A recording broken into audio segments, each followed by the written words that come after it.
Ya, ada pemirsa, kecelakaan maut menimpa sebuah mobil pick-up yang membawa puluhan santri di Jalan Boulevard Raya Green Lake City, Kota Tangerang, Banten.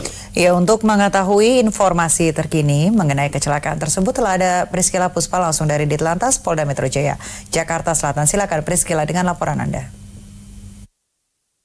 Ya, Reva, Tiara, dan juga pemirsa, pihak kepolisian sudah melakukan olah TKP kecelakaan maut yang menimpa rombongan santri yang terjadi November 25 kemarin hari Minggu di daerah Cipondoh, Tangerang.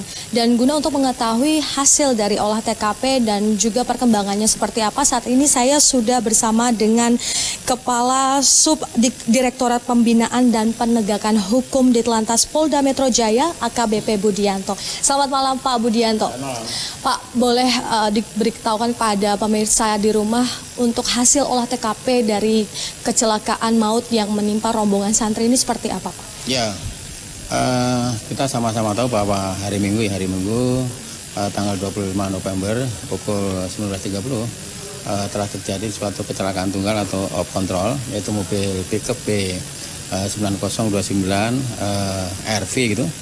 Di mana bahwa mobil tersebut itu dari arah Ciledug kemudian mengarah Green Lake, kemudian mungkin sesampainya di flyover mungkin karena kurang hati-hati kemudian terjadi kendaraan oleng, kemudian menabrak pembatas jalan, kemudian mungkin penumpang terpental, kemudian mobil terguling. Posisi terakhir adalah ban ada di atasnya. Tentunya dengan kejadian tersebut dari pihak kepolisian sudah melakukan suatu olah TKP secara manual.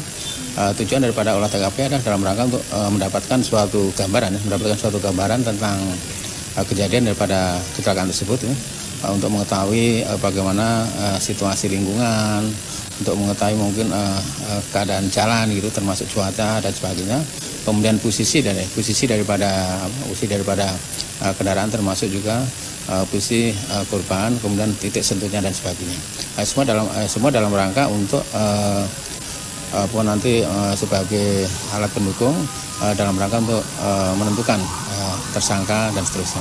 Berarti untuk kasus ini sudah atau belum ditetapkan tersangka, Pak? Ya, tentunya gini. Kalau kita berbicara masalah untuk menetapkan tersangka, itu kan kita harus ada alat bukti dulu.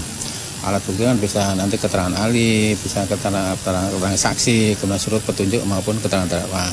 Nah, sekarang perkembangan terakhir bahwa saya cek di Satlantas Tangerang Kota, yang jelas bahwa saksi-saksi sudah dilakukan suatu pemeriksaan.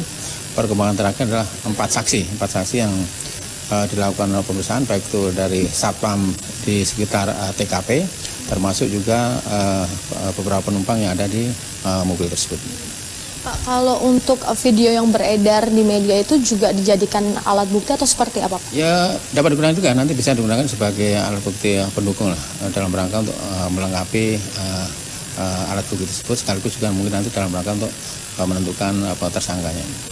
Pak, kalau untuk pengemudi sendiri itu bagaimana, Pak? Sudah diminta keterangan atau bagaimana? Ya, sampai sekarang yang jelas bahwa karena keadaan sakit, pengemudi belum bisa dimintai keterangan. Yang sudah dimintai keterangan itu tadi para saksi, baik itu dari satpam satpam daripada di sekitar TKP, termasuk juga penumpang yang ada di mobil tersebut. Untuk penumpang yang ada di mobil itu berapa orangnya dan yang menjadi korban yang meninggal dan yang luka?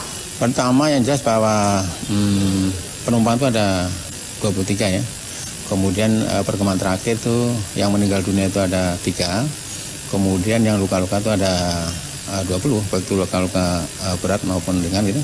Sebagian daripada yang luka-luka sudah kembali ke rumahnya. Yang masih luka-luka masih menjalani perawatan intensif seperti itu? Iya, betul. Itu di rumah sakit? Ya, kalau pertama kali kan ada di Rumah Sakit Mulia, kemudian di Rumah Sakit Sari AC, kemudian di Rumah Sakit RSUD Tangerang ini. Pak, kalau dari hasil olah TKP dan juga keterangan saksi-saksi itu, kronologi itu apakah penyebabnya itu karena remblong atau karena kecepatan tinggi atau seperti apa, Pak? Kita belum bisa menyimpulkan. Yang jelas bahwa pertama untuk menentukan tersangka kan harus ada alat bukti. Kemudian sekarang yang sedang diperiksa kan baru 4 saksi gitu. Nah, mungkin nanti kesimpulan daripada penyebab daripada kecelakaan kita belum bisa menyimpulkan. Pak, kita ketahui kan dari fungsi mobil pickup itu untuk mengangkut barang, Pak. Tapi kejadian ini sungguh naas, puluhan orang menjadi korban. Untuk itu sebenarnya fungsi dari kendaraan pickup itu seperti apa sih, Pak? Jadi gini, di dalam Undang-Undang Nomor 22 2009 tentang lalu lintas dan angkutan jalan itu kan sudah diatur bagaimana tentang tata cara berlalu lintas yang benar. Sebagai contoh misalnya bahwa seorang pengemudi kendaraan bermotor harus berlaku wajar, penuh konsentrasi ya, tidak boleh capek, lelah, apa dan sebagainya itu. Kemudian juga harus mematuhi ketentuan-ketentuan, misalnya harus patuh terhadap mematuhi rambu-rambu larangan perintah. Kemudian juga bagaimana tata cara mengangkut orang dan barang, termasuk juga kecepatan berapa yang diperbolehkan dan sebagainya. Pak, boleh ada himbauan kepada pemirsa yang di rumah bahwa untuk penggunaan dari mobil pickup itu seperti apa, Pak? Dan ya gini. Tadi sudah kita sampaikan bahwa di dalam Undang-Undang Nomor 22 2009 tentang tata cara berlalu lintas kan sudah itu harus memenuhi mematuhi ketentuan antara lain cara bagaimana untuk cara mengangkut orang dan barang. Kan kendaraannya sudah tentukan, mobil ya untuk orang ya penumpang, mobil barang kan sudah tentukan juga. Saya kira sudah diatur dalam undang-undang, sehingga saya mohon kepada masyarakat luas bahwa pada saat kita melakukan suatu kegiatan lalu lintas dan angkutan jalan itu kan bisa berkonsekuensi kepada masalah-masalah kecelakaan lintas itu. Kemudian hasil analisa dan evaluasi bahwa setiap kejadian kecelakaan lintas pasti diawali daripada pelanggaran itu, sehingga saya mohon mengimbau kepada masyarakat pengguna jalan untuk berlaku tertib gitu, berlaku wajar, kemudian pada saat mengemudikan kendaraan bermotor harus penuh konsentrasi juga. Terima kasih banyak Pak Budianto. Dan pemirsa, begitulah hasil wawancara kami dengan AKBP Budianto, dan untuk itu kami menghimbau kepada Anda pemirsa untuk terus melihat bahwa keselamatan itu sangat penting di jalanan dan juga saat berkendara. Demikian yang dapat kami sampaikan langsung dari Ditlantas Polda Metro Jaya Pancoran, Jakarta Selatan. Kembali ke studio Reva dan juga Tiara.